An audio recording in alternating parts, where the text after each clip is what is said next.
పరిశుద్ధాత్మ దేవుడు మనలందరినీ ప్రేమించి ఈ పునరుద్ధాన దినమందు ఆయన మనకు అనుగ్రహించినటువంటి ధ్యాన వాక్యము, అందరూ కూడా మీ యొద్ద ఉన్న పరిశుద్ధ గ్రంథాన్ని తెరవండి. ఫిలిప్పీలకు రాసినటువంటి పత్రిక, అపోస్తుడైన పౌలు ఫిలిప్పీలకు రాసినటువంటి పత్రిక 4వ అధ్యాయము 4వ వాక్యమును ధ్యానం చేద్దాము. పరిశుద్ధ గ్రంథములో రాయబడిన మాటలు ఏమిటంటే, ఎల్లప్పుడూ ప్రభువునందు ఆనందించుడి, మరలా చెప్పుదును ఆనందించుడి. క్రీస్తునందు ప్రియ సహోదరి సహోదరులారా, ఈ చదవబడిన వాక్య భాగములో ఆనందించుడి ఆనందించుడి అని అపోస్తుడైనటువంటి పౌలు తాను రోమా చెరసాలలో బందీ గారాగారములో బంధింపబడి ఉన్నప్పుడు ఈ పత్రికను రాస్తున్నాడు. ఫిలిప్పీలకు రాసినటువంటి పత్రిక 4వ అధ్యాయము 4వ వాక్యమును మనము గమనిస్తే పౌలు అంటాడు ఇక్కడ, ఆనందించండి, మరలా చెప్పుచున్నాను ఆనందించండి అంటున్నాడు. పిల్లరా, ఎప్పుడు ఆనందించాలి అని పౌలు అంటున్నాడంటే, ఎల్లప్పుడూ ఆనందించండి అంటున్నాడు. ఎవరిలో ఆనందించమంటున్నాడు అంటే, ప్రభువునందు ఆనందించమంటున్నాడు. ఇక్కడ ఈ ఒక్క వచనములోనే 3 విషయాలను పౌలు ఉదాహరించి మాట్లాడుతున్నాడు. ఆనందించమంటున్నాడు, మంచిదే. ఎప్పుడు ఆనందించమంటున్నాడు చెప్పాలి, ఎల్లప్పుడూ ఆనందించండి అంటున్నాడు. ఎవరిలో ఆనందించమంటున్నాడు? ఎవరిని బట్టి ఆనందించమంటున్నాడంటే, ప్రభువును బట్టి ఆనందించమంటున్నాడు. అది పౌలు చెప్పుచున్నటువంటి వాక్యం. గమనించండి ప్రియులారా, ఈ పునరుద్ధాన దినమందు ఉదయకాల సమయమందు నేను మీకు ధ్యానము చేయబోతున్న ధ్యానవాక్యం యొక్క మూల అంశము ఆనందించండి.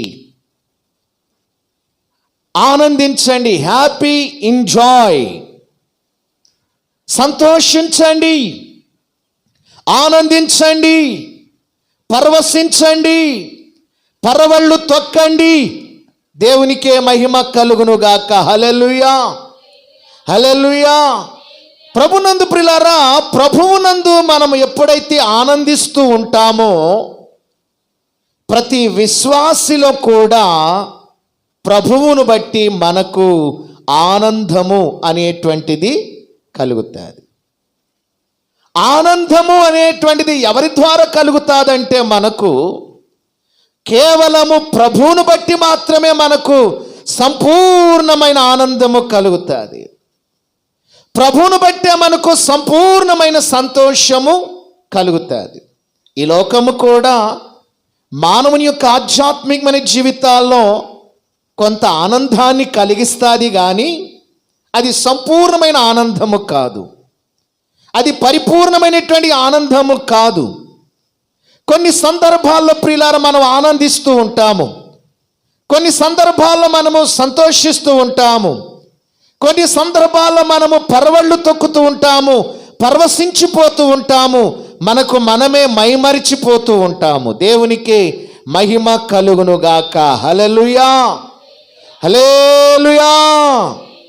ఆనందించడము అనేటువంటిది, ఆ క్రియ మొట్టమొదటిగా మనలో కొనసాగించాలి. ఆనందించండి అని దేవుని వాక్యములో మనం చూస్తున్నాం. ఎవరిని బట్టి మనం ఆనందించాలంటే, ప్రభుని బట్టి మనం ఆనందించాలి. ఎప్పుడు ఆనందించాలంటే, ప్రతి దినము ప్రభువును బట్టి మనము ఆనందించవలసిన వారుపై ఉన్నాము. దేవునికే మహిమ కలుగునుగాక. పౌలు గారు ఈ పత్రిక రాస్తున్నటువంటి సందర్భంలో తాను ఆనందముతో ఉండి ఈ పత్రికను రాయడం లేదు. చాలా దుఃఖములో ఉన్నాడు, వేదనలో ఉన్నాడు, నిట్టూర్పులో ఉన్నాడు. రోమా చెరసాలలో బందీ కారాగారములో బంధించబడి ఉన్నాడు. ఒక ఖైదీలాగా ఉన్నాడు పౌలు. తాను దుఃఖ సాగరములో ఉండి కూడా తన ఆధ్యాత్మికమైన జీవితంలో దుఃఖపడుతూ, వేదన చెందుతూ, నిరాశపడుతూ, నిస్పృహలో ఉన్నప్పటికీ కూడా నాటి క్రైస్తవ సంఘానికి పౌలు ఇస్తున్నటువంటి హెచ్చరిక ఏమిటో తెలుసా? క్రీస్తును బట్టి ఆనందించండి, ప్రభువును బట్టి మీరు సంతోషించండి, ప్రభువునందు ఆనందించండి, ప్రభువునందు ఎల్లప్పుడూ మీరు ఆనందించండి. నేను మరలా చెప్పుచున్నాను, సంతోషించేవారు సంతోషించండి. దేవునికే మహిమ కలుగునుగాక. హల్లెలూయా, హల్లెలూయా. పౌలు భక్తుడు రోమా చెరసాలలో ఉండి ఈ పత్రికను క్రైస్తవ సంఘానికి వ్రాస్తూ తాను హెచ్చరిక చేస్తా ఉన్న హెచ్చరిక ఏంటంటో తెలుసా? ఎల్లప్పుడూ ప్రభువునందు ఆనందించండి. మరలా చెప్పుచున్నాను,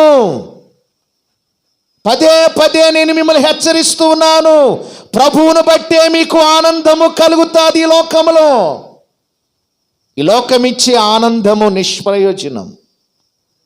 గమనించండి ప్రభునందు ప్రియులారా, గలతీలకు రాసినటువంటి పత్రిక 5వ అధ్యాయము 22వ వాక్యములో మనము చూస్తే ఆత్మఫలములలో ఒక ఫలం ఏంటో తెలుసా?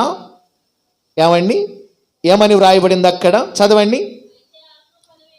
అయితే ఆత్మఫలము ఏమనగా ప్రేమ, సంతోషం, సమాధానము, దీర్ఘశాంతము, దయాళత్వము, మంచితనము, విశ్వాసము, సాత్వికము, ఆశా నిగ్రహము. ఎన్ని ఉన్నాయండి ఆత్మఫలములలో? ప్రేమలో ఫలాలు ఎన్ని ఉన్నాయండి? 9 ఫలాలు ఉన్నాయండి. ఒక బత్తాయి పండుకు ఎలాగూ తొనలు ఉంటాయో ఆ పండును అంటగట్టుకొని, అలాగే ప్రేమ అనబడేటువంటి ఆ ఫలములో 9 ఆత్మఫలాలు ఉన్నాయి. దేవునికే మహిమ కలుగునుగాక. ఈ 9 ఆత్మఫలములలో సంతోషము అనబడే ఒక ఆత్మఫలము కూడా మనము చూస్తున్నాం. సంతోషము అనేటువంటిది ఎన్నో ఫలం అండి ఆత్మఫలములలో? 2వ ఫలం. మొట్టమొదటి ఫలం ఏంటండి? ప్రేమ. ప్రేమలో సంతోషం కలుగుతుంది, సంతోషములో సమాధానము కలుగుతుంది. దేవునికే మహిమ కలుగునుగాక. హల్లెలూయా, హల్లెలూయా. సంతోషము అనగా ఆనందము. ఆ మాటకు అర్థం ఏంటంటే సంతోషము అనే మాటకు ఆనందం. ఆనందము అనగా సంతోషం, సంతోషం అనగా ఆనందం. దేవునికే మహిమ కలుగునుగాక. హల్లెలూయా. ఎందుకు మనము ఈ పునరుద్ధాన దినమందు ఎల్లప్పుడూ ప్రభువునందు మనం ఎందుకు ఆనందించాలి అనగా ప్రియులారా, సంతోషించడానికి ఒక కారణం ఉంది. యేసుక్రీస్తు రక్తములో ఎవరైతే కరగబడతారో, ఎవరైతే పాప విమోచన పొందారో, ఎవరైతే పరిశుద్ధ జీవితము జీవిస్తూ ఉన్నారో అట్టి వారిలో ప్రియులారా దేవుడు వారికి ఆనందాన్ని కలిగిస్తాడు, వారికి సంతోషాన్ని దేవుడు కలుగజేస్తాడు. దేవునికే మహిమ కలుగునుగాక. ఎందుకంటే యాకోబు రాసిన పత్రిక 4వ అధ్యాయము 7వ వాక్యములో రాయబడిన మాట ఏందో తెలుసా? భక్తకోట సంఘానికి అపోస్తుడైనటువంటి యాకోబు ఏమని తెలియచేస్తున్నాడో చూడండి. యాకోబు రాసిన పత్రిక 4వ అధ్యాయము 5వ వాక్యము. ఆయన మనయందు కాబట్టి దేవునికి లోబడి ఉండండి, అపవాది అనే వాడిని వ్యతిరించండి, అప్పుడు వాడు మీ యొద్ద నుండి, అపవాది అనేటువంటి వాడు పారిపోతాడు. కనుక ప్రభునందు ప్రియులారా, ఆనందముతో మరి విశ్వాసముతో నిరీక్షణతో మనము మన శత్రువైనటువంటి అపవాదిని మనం ఎదిరిస్తే, వాడితో మనము యుద్ధము చేస్తే, అపవాది అనేటువంటి వాడు మనలో నుండి ఏమైపోతాడంటండి? పారిపోతాడు. సాతానుని జయించడానికి శక్తి కావాలి అంటే, సాతానుని ఓడించడానికి బలము కావాలంటే మనలో ఏముండాలో తెలుసా? ఎల్లప్పుడూ కూడా ఆనందము ఉండాలి, ఎల్లప్పుడూ కూడా సంతోషము ఉండాలి. ఆనందముతో విశ్వాసముతో పిల్లరా, ఎవరైతే సాతానుడు అనే వాడిని ఎదిరిస్తారో, మీలో ఆనందము ఉన్నప్పుడు, మీలో విశ్వాసము ఉన్నప్పుడు, ఎప్పుడైతే మీ అపవాది అయిన సాతానుని ఎదిరిస్తారో, ఎదిరించిన వెనువెంటనే సాతాను అనేటువంటి వాడు మన ఎదుట నుండి వాడు దూరముగా పారిపోతాడు. వాడు పారిపోవాలంటే, వాడు అపజయ పాలైపోవాలంటే, వాడిని మనము జయించాలంటే, వాడిని మనము ఓడించాలంటే, వాడి తలని యొక్క చితకగొట్టాలి అంటే ప్రియులారా, క్రైస్తవుని యొక్క జీవితంలో, విశ్వాసిలో ఎప్పుడు ఎల్లప్పుడూ కూడా ఏముండాలో తెలుసా? ప్రభునందు ఆనందిస్తూ ఉండాలి. మనము ఎప్పుడైతే ఆనందిస్తూ ఉంటామో, ఎప్పుడైతే మనము సంతోషిస్తూ ఉంటామో, ఎప్పుడైతే మనం ఉత్సాహగానము చేస్తూ ఉంటామో, మన శత్రువైనటువంటి సాతాను యొక్క కోట గోడలన్నిటిని కూడా దేవుడు కూల్చివేస్తాడు. మనము తరమకుండానే మన శత్రువు మన ఎదుట నుండి పారిపోవడానికి అవకాశం అనేటువంటిది ఉంటుంది. దేవునికే మహిమ కలుగునుగా.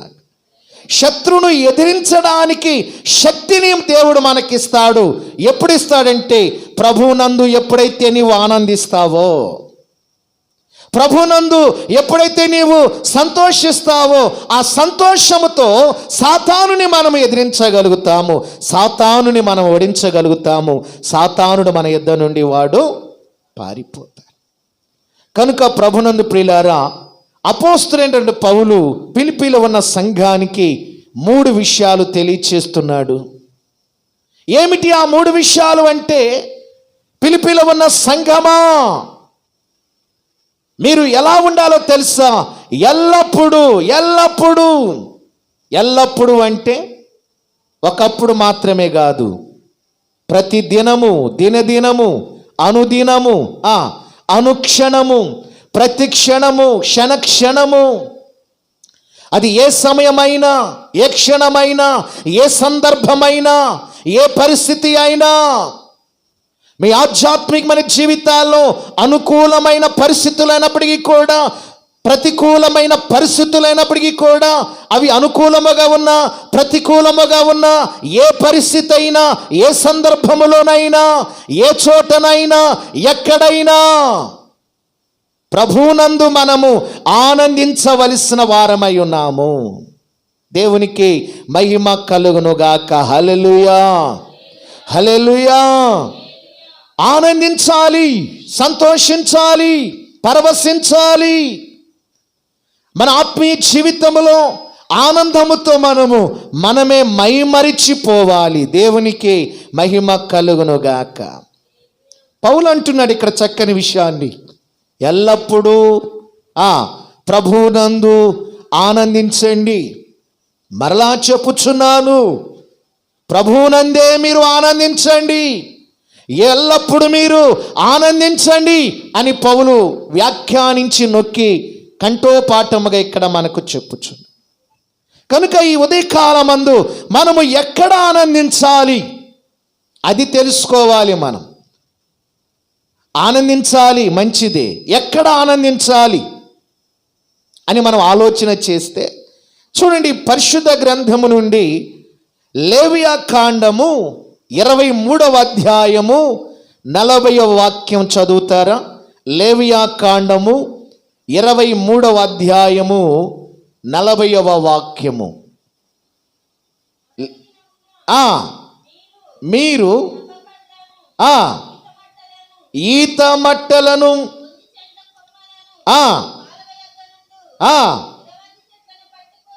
7 దినములు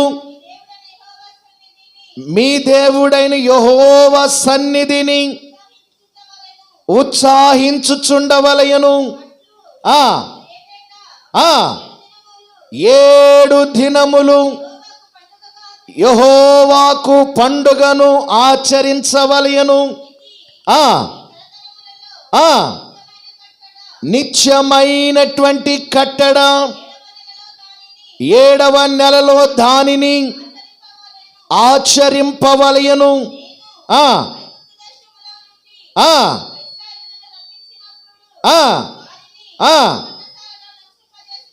పర్ణశాలలో నివసింపజేసేదనని నీ జనులు ఎరుగునట్లు 7 దినములు పర్ణశాలలో నివసింపవలెను. ఇశ్రాయేలులో పుట్టిన వారందరూ పర్ణశాలల్లో నివసింపవలెను. నేను మీ దేవుడైన యెహోవాను. దేవునికే మహిమ కలుగును గాక. ఇక్కడ రాయబడిన మాట ఏమిటంటే, లేవియాకాండము 24వ అధ్యాయము పిల్లరా 40వ వాక్యము చివరిలో రాయబడిన మాట ఏమిటంటే, మీ దేవుడైన యెహోవా సన్నిధిని ఉత్సహించుచుండవలెను. మీ దేవుడైన యెహోవా సన్నిధిని ఉత్సహించుచుండవలెను. ఉత్సహించుచుండవలెనంటే అర్థమైంది, దేవుని సన్నిధిలో సంతోషించాలట. మనము ఎక్కడ సంతోషించాలి అంటే దేవుని సన్నిధిలోనే మనము సంతోషించాలి. ఆనాడు ఇశ్రాయేలు ప్రజలకు పిల్లరా ఐగుప్తు బానిసత్వము నుండి దేవుడు వారికి విడుదలనిచ్చాడు. పాలు తేనెలు ప్రవహించే వాగ్దాన దేశానికి దేవుడు వారిని నడిపించాడు. పిల్లరా వారు ఐగుప్తు యొక్క బానిసత్వమును విడుదల పొందారు గనుక వారు దేవుని యొక్క సన్నిధిలోనికి వెళ్ళి వారు ఉత్సాహగానము చేయాలి. పండుగను వారు ఆచరించాలి. పర్ణశాలల పండుగలో వారు పాలు పొందాలి. దేవునికే మహిమ కలుగునుగాక. హల్లెలూయా. దేవుడు వారితో అంటున్నాడు, మీరు దేవుని సన్నిధిలో ఈ పండుగను ఆచరిస్తూ ఈ మట్టలను మీ చేత పట్టుకొని 7 దినాలు మీరు ఉత్సాహ గానాలు చేస్తూ నా సన్నిధిలో మీరు ఆనందించాలి అని దేవుడు ఇశ్రాయేలు ప్రజలకు చెప్పిన సందర్భాలు మనం ఇక్కడ చూస్తున్నాం. ఎక్కడ మనము ఆనందించాలంటే యెహోవా సన్నిధిలో మనము ఆనందించాలి. ఇంకా మనము చూస్తే చూడండి, ద్వితీయోపదేశ కాండము 12వ అధ్యాయము 12వ వాక్యాన్ని కూడా మనము చూద్దాము. ద్వితీయోపదేశ కాండము 12వ అధ్యాయము 12వ వాక్యము. మీరు మీ కుమారులు మీ కుమార్తెలు మీ దాసులు మీ పనికత్తెలు మీలో పాలైన శ్వాసమైన పొందక మీ ఇండ్లలో ఉండు లేవీయులు మీ దేవుడైన యెహోవా సన్నిధిని సంతోషింపవలయును. దేవుని సన్నిధిలో సంతోషించాలట. ఎవరెవరు దేవుని సన్నిధిలో సంతోషించాలి? ఏమండి, ఎవరెవరు దేవుని సన్నిధిలో సంతోషించాలంటున్నాడు? 1 మీరు అంటున్నాడు, 2 మీ కుమారులు అంటున్నాడు, 3 మీ కుమార్తెలు అంటున్నాడు, 4 మీ దాసులు అంటున్నాడు, 5 మీ పనికత్తెలు అంటున్నారు. 6వదిగా మనము చూస్తే మీలో స్వాస్యమైన పొందక మీ ఇంట్లో ఉండు లేవీయులు మీ దేవుడైన యెహోవా సన్నిధిని సంతోషించాలి. మనము మన కుటుంబాలు, మన ఇరుగువారు, మన పొరుగువారు, మన ఇంటిలో పనిచేసేటువంటి వారు, మన స్నేహితులు, మన ఆప్తులు, మన మిత్రులు, మన శ్రేయోభిలాషులు, మన రక్త సంబంధులు, ఏమండి అందరూ కూడా ఏమి చేయాలంట? యెహోవా సన్నిధిలో సంతోషించుటకు దేవుని సన్నిధిని ఆశ్రయించి ఆయన సన్నిధిలో మనము ప్రతి దినము కూడా సంతోషించాలి. ప్రతి దినము కూడా దేవుని సన్నిధిలో మనము ఆనందించాలి. దేవునికే మహిమ కలుగునుగాక. అదే విషయాన్ని పౌలు అంటున్నాడు, ఫిలిప్పీలో ఉన్న సంగమా మీరు ఎలా ఉండాలి అంటే ఎల్లప్పుడూ ప్రభువునందు ఆనందిస్తూ ఉండాలి. మీరు ఎవరిలో ఆనందిస్తూ ఉండాలంటే ప్రభువును బట్టి మీరు ఆనందిస్తూ ఉండాలి. ప్రభు యొక్క సన్నిధిలో మీరు ఆనందిస్తూ ఉండాలి. దేవునికే మహిమ కలుగునుగాక. హల్లెలూయా, హల్లెలూయా. ఎవరి యందు మనము ఆనందించాలి అంటే ప్రియులారా, చూడండి, మొదటి సమూయేలు గ్రంథము 2వ అధ్యాయము 1వ వాక్యం చదువుకుందాం. మరియు హన్నా ఇలాగంటుంది, నా హృదయము ఎవరిని బట్టి సంతోషిస్తా ఉంది అంటుందండి హన్నా. యెహోవా యందే నా హృదయము సంతోషిస్తా ఉంది. దేవునికే మహిమ కలుగునుగాక. చూడండి పిల్లరా, హన్నా ఎవరిని బట్టి సంతోషిస్తా ఉంది? ఎందును బట్టి సంతోషిస్తా ఉంది? సంతోషించడానికి గల కారణం ఏంటి ఆమె జీవితంలో అని అంటే, గొడ్రాలుగా ఉన్నటువంటి ఆమెను దేవుడు ఏం చేశాడండి? సంతులేని దానిని ఇల్లాలుగా దేవుడు గొడ్రాలుగా ఉన్నటువంటి ఆమెను, బిడ్డలు లేనటువంటి ఆమెను, పిల్లరా బిడ్డలు సమూయేలు అనేటువంటి ఒక ప్రవక్తను దేవుడు ఆమె గర్భములో నుండి పుట్టించి గొప్పగా ఆమె గర్భాశయాన్ని దేవుడు ఆశీర్వదించారు. దేవునికే మహిమ కలుగునుగాక. అన్నా గురించి మనందరికీ బాగా తెలుసు. పిల్లరా చూడండి, అన్నా మరి గొడ్రాలుగా ఉంది, వివాహమై చాలా కాలం పుట్టున్నప్పటికీ కూడా ఆమె గొడ్రాలుగా ఉంది, లోకుల ద్వారా నిందించబడతా ఉంది, కుటుంబము ద్వారా వేదన చెందుతా ఉంది. అయినప్పటికీ కూడా ఆమె నిరాశపడక, నిస్పృహపడక, నిరుత్సాహపడక ఆమె ఏమి చేసిందంటే, ప్రతిరోజు కూడా ఆమె యొక్క ఇంటి యొద్ద నుండి షిలోహు మందిరానికి వెళ్ళి ప్రతిరోజు కూడా ఆ మందిరములో పరిచర్య చేస్తూ, దైవజనుడైన ఏలి ఎదుట పిల్లరా పరిచర్య చేస్తూ దైవ సన్నిధానములో ఆమె మోకరించి కన్నీటితో కూడా ప్రతిదినము ప్రార్థిస్తూ ఉంది. ఆ ప్రార్థన ఫలితాన్ని బట్టి దేవుడు మూయబడినటువంటి అన్నా యొక్క గర్భాన్ని దేవుడు ఒకరోజు తెరిచి సమూయేలు అనబడేటువంటి చక్కటి కుమారుణ్ణి దేవుడు ఆమె గర్భములో నుండి దేవుడు పుట్టించాడు. దేవునికే మహిమ కలుగునుగాక. అప్పుడు అన్నా అంటుంది, ఏమంటుందో తెలుసా? మొదటి సమూయేలు గ్రంథము 2వ అధ్యాయము ప్రియులారా 1వ వాక్యమును మనము చూస్తే అన్నా అంటున్న మాట ఏమిటో తెలుసా? ఏమంటుందండి? నా హృదయము యెహోవా యందు సంతోషించుచున్నది. చదవండి. యెహోవా యందు నాకు మహాబలము కలిగింది, నీ వలనే నాకు రక్షణ కలిగింది. ఇదిగో నీ వలన నాకు బలము కలిగింది, నీ వలన నాకు రక్షణ కలిగింది, నీ దయ వలన నేను సంతోషించుచు ఉన్నాను అని చెప్పి అన్న ఆనందాన్ని దైవ సన్నిధానములో షిలోహు మందిరములో ఆమె వ్యక్తపరుస్తూ ఉంది. గమనించండి ప్రభునందు పిల్లారా, ఎవరి యందు మనము ఆనందించాలి అంటే దేవుని బట్టి ఆనందించాలి, యెహోవాను బట్టి మనము ఆనందించాలి. ఎక్కడ ఆనందించాలి అంటే యెహోవా సన్నిధిలో మనము ఆనందించాలి. అన్న పిల్లలు యెహోవా సన్నిధికి వెళ్ళి రాత్రింబవళ్ళు దేవుని మందిరములో పరిచర్య చేస్తూ పిల్లరా ఆమె ప్రార్థన చేస్తూ యెహోవాను బట్టి దేవుని బట్టి ఆమె ఆనందిస్తున్నటువంటిదిగా పరిశుద్ధ గ్రంథములో మనము చూస్తున్నాము. దేవునికే మహిమ కలుగునుగాక.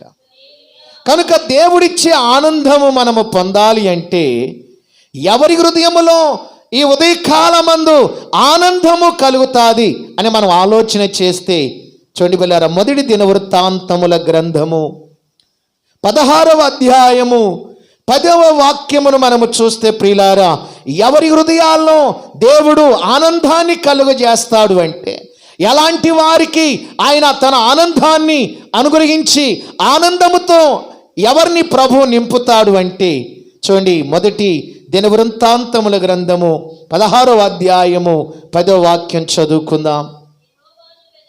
యెహోవాను వెదకువారు హృదయమందు వెదికే వారికి ఏం కలుగుతుందంటే సంతోషం. ఎవరికి సంతోషం కలుగుతుంది? ఎలాంటి వారికి దేవుడు ఆనందాన్ని ఇస్తాడు? ఎలాంటి కుటుంబాలు సంతోషకరముగా ఉంటాయి నేటి దినాలలో అంటే, ఎవరైతే యెహోవాను వెదుగుతారో, యెహోవాను వెదికే వారి కుటుంబాలలో ఈ ఉదయకాలమందు యెహోవాను వెదికే వారి యొక్క ఆధ్యాత్మికమైన జీవితాల్లో దేవుడు తన ఆనందాన్ని నింపడానికి సంసిద్ధముగా ఉన్నాడు. ప్రతి దినము కూడా దేవుడు ఆయనను వెదికే వారి హృదయాలను ఆనంద అభిషేకముతో నింపడానికి సంసిద్ధముగా ఉన్నాడు. దేవునికే మహిమ కలుగునుగాక. ఈ ఉదయకాలమందు నీ ఆధ్యాత్మికమైన జీవితాల్లో దేవుని ద్వారా ఆనందాన్ని పొందాలనుకుంటున్నావా? దేవుని వెదుకు, ఆయన వెదుకు. ఆయన నీకు ప్రత్యక్షమవుతాడు. ఆయన మహిమను, ఆయన తేజస్సును, ఆయన వెలుగును నీకు దేవుడు కనపరిచి, నీ హృదయములో దుఃఖాన్ని దేవుడు తీసివేసి ఆనంద అభిషేకముతో ఈ ఉదయకాలమందు నేను ప్రకటిస్తున్న నా దేవుడు ఆయనను ఎవరైతే వెదుగుతారో వెదికే వారందరికీ ఆయన ఆనందాన్ని కలుగజేస్తాడు. హృదయములో, నీ హృదయములో దుఃఖములో ఉన్నావా? వేదనలో ఉన్నావా? నిట్టూర్పులో ఉన్నావా? సమస్యల వలయములో చిక్కబడిపోయి ఉన్నావా? ఆటుపోటు లాంటి జీవితాలు సముద్ర తరంగాల వలె నీ కుటుంబాల మీద ఉప్పెనగా ఉప్పెచ్చుతూ వస్తున్నాయా? ఈ ఉదయకాలమందు నేను ప్రకటిస్తున్న నా దేవుని వెదుకు, నీ హృదయములో ఆనందాన్ని అనుగ్రహిస్తాడు. దేవునికి మహిమ కలుగునుగాక. హల్లెలూయా. ఎందుకు మనము ప్రియులారా ఆనందించాలో మీకు తెలుసా? చూడండి ప్రియులారా, 4వదిగా 2వ దినవృత్తాంతముల గ్రంథము 6వ అధ్యాయము 41వ వాక్యాన్ని చదువుకుందాం. ఎందుకు మనము ఈ ఉదయకాలమందు ప్రభుని బట్టి ఆనందించాలి? దేవుని సన్నిధిలో మనం ఆనందించాలి. మన హృదయాల్లో దేవుడు ఎందుకు ఆనందాన్ని అనుగ్రహిస్తాడంటే, 2వ దినవృత్తాంతములు 6వ అధ్యాయము 41వ వాక్యము. బలమునకు ఆధారమగు నీ మందస్సమును దృష్టించి నీవు లెమ్ము.